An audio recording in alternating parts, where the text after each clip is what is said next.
সম্পার কিচেনে আপনাদেরকে স্বাগত। আজকে একটা নতুন রেসিপি নিয়ে চলে এলাম, মশলা ভেন্ডি। তো ভেন্ডিটাকে ভেজে নিলাম, রসুন বাটা, টমেটো পেস্ট, পেঁয়াজ কুচি করে নিয়েছি।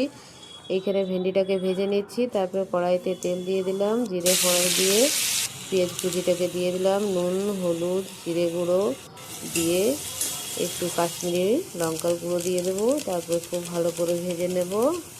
ভেজে নেওয়ার পর দিয়ে দিচ্ছি রসুন বাটা, টমেটো পেস্ট, কুচনো পেঁয়াজটা একটু বড় বড় করে কেটে নিয়েছি, এটা দিয়ে দিচ্ছি। তারপর মশলাটা খুব ভালো করে কষে নিয়ে এর মধ্যে দুধ দিয়ে দেবো।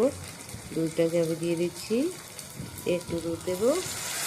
তারপরে খুব ভালো করে মশলাটাকে কষে নেবো। এটা একটা নতুন রেসিপি, দেখুন খুব ভালো লাগে। ভাতের সাথে রুটির সাথে খেতে পারেন, আপনারা একবার বানিয়ে খাবেন।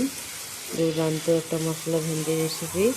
তারপরে সব ভেন্ডি ভাজাগুলোকে আমি দিয়ে দেবো, দিয়ে দিলাম। হালকা নাড়াচাড়া করে দেখুন কি সুন্দর একটা কালার এসছে, খুব সুন্দর। তো কেমন হয়েছে বন্ধুরা অবশ্যই কমেন্টের মাধ্যমে জানাবে। ভিডিওটা এখানেই রাখছি, ধন্যবাদ।